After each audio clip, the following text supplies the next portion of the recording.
बिल्कुल जया। और उत्तराखंड में अब चार धाम यात्रा शुरू होने वाली है, जिसमें अब ज्यादा समय नहीं है।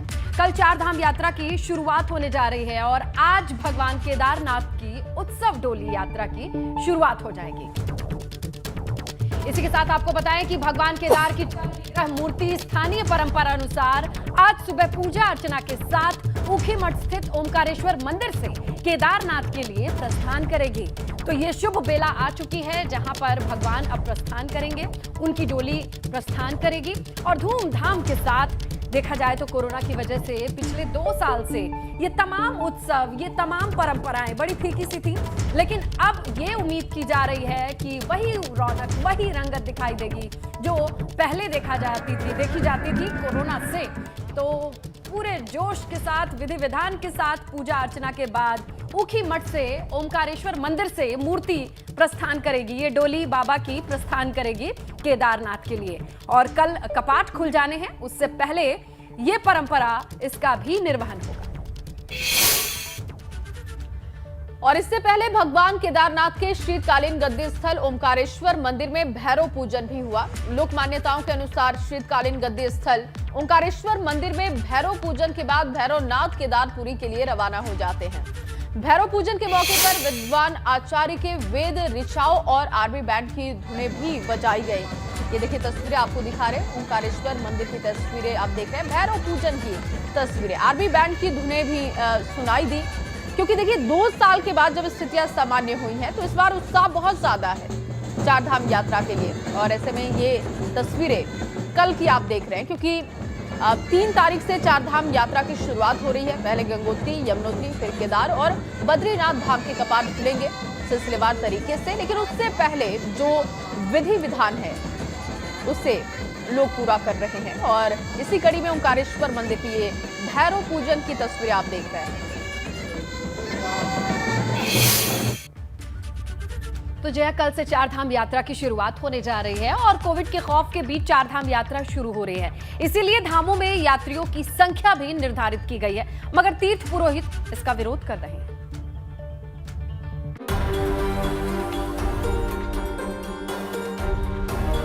3 मई से शुरू होने जा रही चार धाम यात्रा को लेकर श्रद्धालुओं में उत्साह है। 2 साल बाद चार धाम यात्रा के सुचारू रूप से चलने की उम्मीद है। ऐसे में इस बात की पूरी संभावना है कि इस बार चार धाम में तीर्थ यात्रियों की काफी भीड़ रहेगी। वहीं कोरोना फिर से फैल रहा है, इसीलिए सरकार ने चार धाम यात्रा पर कुछ पाबंदियां भी लगाई हैं। हर धाम में तीर्थ यात्रियों की संख्या निर्धारित की गई है। गंगोत्री धाम में एक दिन में सिर्फ 7000 यात्री ही दर्शन कर सकेंगे, जबकि यमुनोत्री धाम में एक दिन में 4000 श्रद्धालु दर्शन करेंगे। वहीं केदारनाथ धाम में एक दिन में 12000 यात्री और बद्रीनाथ धाम में एक दिन में 15000 यात्री दर्शन कर सकेंगे।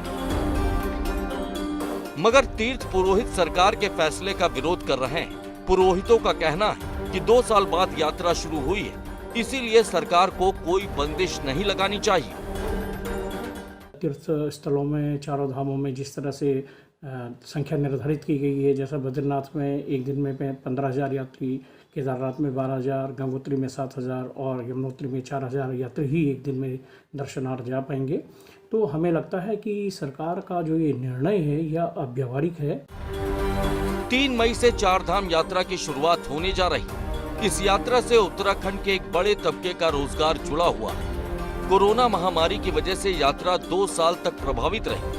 इस बार कोरोना का संक्रमण कम है, इसीलिए चार धाम से जुड़े लोगों को उम्मीद है कि उनका रोजगार चमकेगा। यही वजह है कि तीर्थ पुरोहित और व्यापारी मांग कर रहे हैं कि सरकार को यात्रा पर किसी तरह की बंदिश नहीं लगानी चाहिए। एबीपी गंगा के लिए देहरादून से पंकज राणा की रिपोर्ट।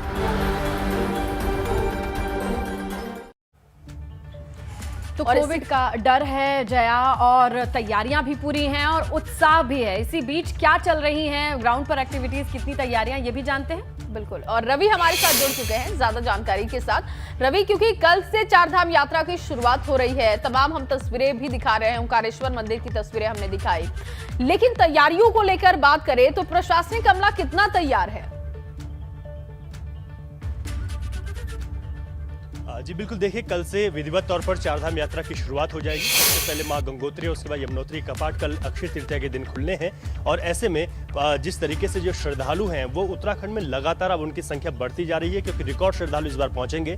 प्रशासन की ओर से पुख्ता तैयारियां हैं और अगर हम बात करें तो लगातार इन जो चार धाम है उसमें पूरी व्यवस्थाएं, चाहे पानी की व्यवस्था हो, विद्युत की व्यवस्था हो, सड़कों को दुरुस्त करने की बात हो, इन तमाम मसलों पर जो है लगातार काम किया भी जा रहा है। उनको अंतिम रूप अब दे दिया गया है। आज का दिन बड़ा महत्वपूर्ण है क्योंकि मां गंगोत्री धाम के लिए आज मुखबा, जो कि उनका मायका कहा जाता है, वहां से 12:15 बजे उनकी उत्सव डोली रवाना हो जाएगी और आज रात को भैरव मंदिर में उत्सव डोली रुकेगी, जहां से कल सुबह मां गंगोत्री के लिए उत्सव डोली रवाना होगी और कल 11:15 पर सबसे पहले चार धामों में मां गंगोत्री के कपाट खुल जाएंगे और उसके साथ ही 12:15 पर मां यमुनोत्री के कपाट भी कल खुल जाएंगे।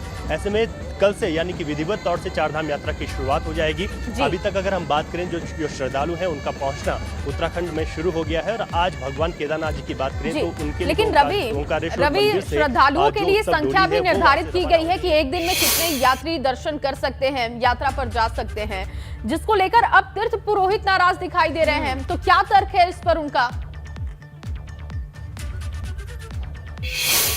जी देखिए, जैसे ही कल सरकार की ओर से फैसला लिया गया कि बद्रीनाथ जी के लिए 15,000, केदारनाथ जी के लिए 12,000 और यमुनोत्री गंगोत्री के लिए 7,000 और 4,000 की संख्या निर्धारित की गई, तो चाहे तीर्थ पुरोहित हों या व्यापारी हों, उनका विरोध प्रदर्शन कल देखने को मिला है और अभी भी वो नाराज हैं क्योंकि 2 साल तक कोविड की वजह से यात्रा पूरी तरीके से बाधित रही है। ऐसे में व्यापारी हों, तीर्थ पुरोहित हों, तमाम लोगों की बड़ी आशाएं हैं इस बार कि जो रिकॉर्ड श्रद्धालु पहुंचेंगे उनसे चाहे आजीविका की बात करें, ये तमाम चीज़ों पर जो 2 साल का जो नुकसान रहा वो उसकी भरपाई हो सकेगी। ऐसे में जो सीमित संख्या है उसको लेकर नाराजगी जताई है। हालांकि सरकार का ये पहले जो 45 दिन है उसको लेकर इन्होंने सरकार ने व्यवस्था बनाई है और सिर्फ कोविड की वजह से ही नहीं बल्कि चार धामों में जो यात्रियों की संख्या अगर ज्यादा होगी तो वहां पर रुकने की व्यवस्थाएं, पानी की व्यवस्थाएं, विद्युत की व्यवस्थाएं और क्राउड को मैनेजमेंट कैसे किया जाएगा, इन तमाम चीजों के मसलों को ध्यान में रखते हुए सरकार ने ये फैसला लिया है। हालांकि तीर्थ पुरोहित और व्यापारियों ने अपनी बात सरकार तक पहुंचा दी है। ऐसे में सरकार आगे क्या निर्णय लेती है ये तो देखने वाली बात होगी, लेकिन पहले 45 दिन के लिए सरकार की ये व्यवस्थाएं सिर्फ कोविड को लेकर नहीं है बल्कि तमाम व्यवस्थाओं के मद्देनजर रखते हुए इन व्यवस्थाओं को किया गया है। जी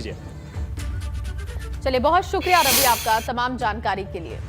और आगे बढ़ेंगे, बात करेंगे। कांग्रेस ने चार धाम यात्रा की तैयारियों पर सवाल उठा दिए हैं। पूर्व सीएम हरीश रावत ने कहा कि यात्रा मार्ग और पड़ावों पर अभी भी यात्रियों के रुकने, पानी समेत दूसरी व्यवस्थाएं हैं ही नहीं। ऐसे में चार धाम यात्रा कैसे होगी, ये सवाल उन्होंने पूछा। बिल्कुल, और इसके साथ ही हरीश रावत ने कहा कि प्रदेश सरकार ने यात्रा शुरू होने से पहले तैयारियां पुख्ता नहीं की, जिससे कि यात्रियों को परेशानी हो सकती है।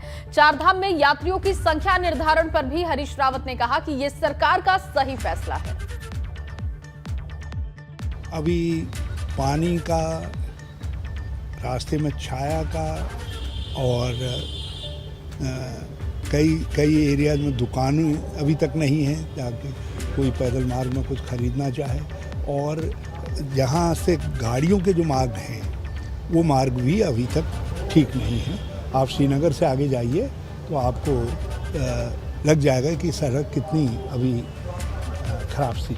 जो सुविधाएं हैं मार्ग की उनको बढ़ाया जाना चाहिए और यात्रियों को ये लगना चाहिए कि हम वहाँ सुरक्षित हैं। आज मसाज की बात तो मैंने पढ़ी कि मसाज की व्यवस्था करेंगे रास्ते में, वो ठीक है और उससे बहुत सारे लोगों को काम मिल जाएगा, लेकिन ये नहीं देखने को मिल रहा है कि भाई सड़कों को दुरुस्त करने के लिए, दूसरी चीज़ों के लिए आप क्या व्यवस्था कर रहे हैं। और अब आपको बताते हैं कि सीएम धामी का आज कार्यक्रम क्या रहने वाला है। सीएम धामी आज सुबह 9:30 बजे एक संस्था की ओर से चारधाम यात्रा मार्ग पर उपलब्ध कराई जा रही स्वास्थ्य सेवाओं का फ्लैग ऑफ करने वाले हैं। ये उनका कार्यक्रम रहेगा। स्नेहा, आगे क्या कार्यक्रम है बताइए। बिल्कुल, उनके आवास पर सुबह 11:30 बजे जंगलों की आग कैसे रोकी जाए इसके संबंध में एक समीक्षा बैठक है। ये बेहद अहम बैठक है। तो 2 इंपॉर्टेंट शेड्यूल निकल करके सामने आए हैं सीएम धामी के। आज की अगर बात कर ले, संस्था से मुलाकात करेंगे, फ्लैग ऑफ करेंगे, क्योंकि देखिए कल से चार धाम यात्रा की शुरुआत होनी है। ऐसे में कई स्वयंसेवी संस्थाएं भी होती हैं जो परोपकार के लिए आगे आती हैं। कई जगहों पर जो पड़ाव होते हैं उन पर सुविधाएं देती हैं तमाम यात्रियों को। और चलिए खबरों में आगे बढ़ते हैं। यूपी के लोगों के लिए आज एक राहत भरी खबर भी है। खबर यह है कि बढ़ती गर्मी और तपिश से लोगों को राहत मिल सकती है। बिल्कुल जया, क्योंकि यूपी के कई जिलों में बारिश की संभावना जताई जा रही है। मौसम विभाग की ओर से अनुमान लगाया गया है, बताया गया है कि बारिश हो सकती है। ऐसे में बारिश होती है तो लोगों को इस गर्मी से राहत जरूर मिलेगी। बिजली की डिमांड में भी कुछ कमी आएगी, क्योंकि तपती गर्मी और बिजली की किल्लत ने लोगों की जिंदगी को बहुत मुश्किल बनाया हुआ है। हालांकि कई जगहों से जो तस्वीरें आई है जया, वो भी देखिए स्क्रीन पर है, क्योंकि आंधी तूफान तो चला है। अगर हल्की सी बारिश के आसार भी मौसम विभाग जता रहा है, ऐसे में गर्मी से थोड़ी राहत तो जरूर मिलेगी। और यूपी में आज बारिश के आसार तो हैं। लोगों को उम्मीद है कि बारिश होगी भी, लेकिन इससे पहले कल देर शाम और रात यूपी के अलग अलग जिलों में आंधी तूफान और बारिश का कहर भी देखने को मिला। अब आपको तस्वीरें दिखाने जा रहे हैं। पहली जो तस्वीर है वो कानपुर की है। कानपुर में सिंधी समाज के एक कार्यक्रम में आंधी की वजह से मंच टूट गया। और देखिए इस कार्यक्रम में विधानसभा अध्यक्ष सतीश महाना मौजूद थे। दूसरी तस्वीर मथुरा की देख रहे हैं आप। बिल्कुल, मथुरा में तेज आंधी की वजह से नगर पंचायत पार्किंग की दीवार भर कर गिर गई और दीवार गिरने से 2 गाड़ियां क्षतिग्रस्त हुई हैं। जरा देखिए वहां पर क्या मंजर था, आंधी तूफान की वजह से कितना नुकसान पहुंचा है। मथुरा से तस्वीर आई है, कानपुर से तस्वीर आई है। दोनों तस्वीरें अपने आप में बयां करने के लिए काफी हैं कि तेज आंधी का असर इन दोनों क्षेत्रों में देखने को मिला। और चलिए इस बीच आपको एक बड़ी खबर दे दे। आगरा से बड़ी जानकारी यह है कि आंधी तूफान की वजह से एक बच्चे की मौत हो गई। आंधी तूफान की वजह से बच्चे की मौत की खबर है। पेट्रोल पंप की दीवार गिरने से बच्चे की जान चली गई। बच्चे का पिता बाइक में पेट्रोल डलवा रहा था। बच्चे पर अचानक भरभराकर दीवार गिरी। बच्चा हादसे के वक्त दीवार के किनारे ही खड़ा था, क्योंकि उसका पिता पेट्रोल डलवा रहा था। पीड़ित ने पेट्रोल पंप मैनेजर के खिलाफ तहरीर दी है। थाना न्यू आगरा में ये तहरीर लिखवाई गई है।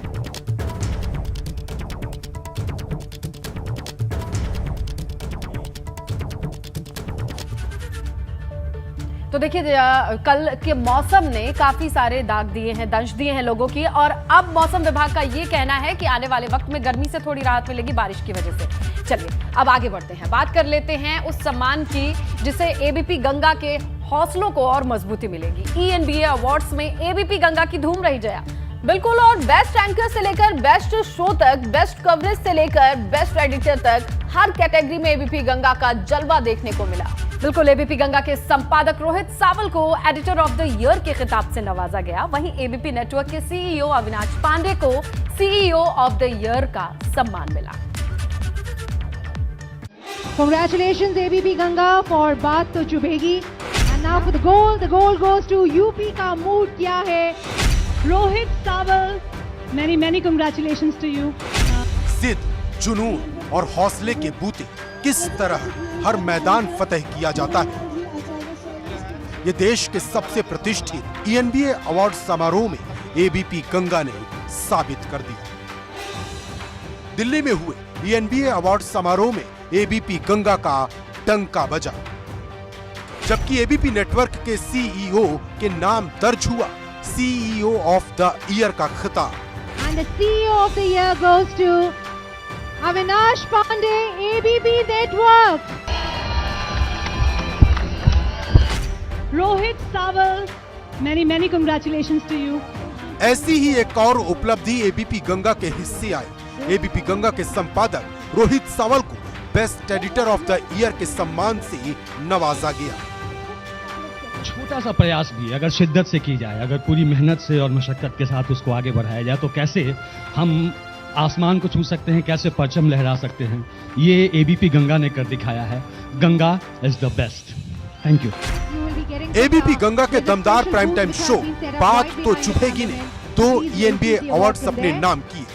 Congratulations ABP Ganga for बात तो चुभेगी. Now for the gold in the category it goes to बात तो चुभेगी को best prime time show northern region का अवार्ड मिला। इसके साथ ही बात तो चुभेगी को best current affairs programme northern region Hindi का भी अवार्ड मिला। Northern Region, welcome and congratulations. ABP Ganga के एंकर राजेंद्र देव को बेस्ट एंकर नॉर्दर्न रीजन का अवार्ड मिला।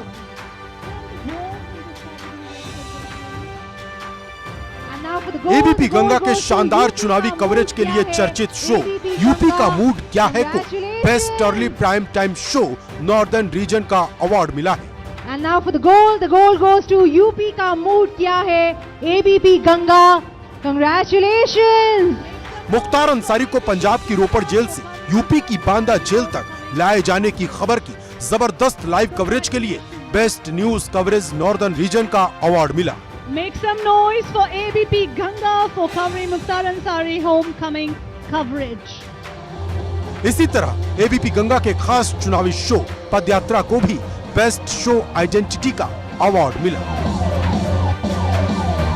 Bureau report ABP Ganga. Congratulations, thank you to all our presenters, thank you very much for the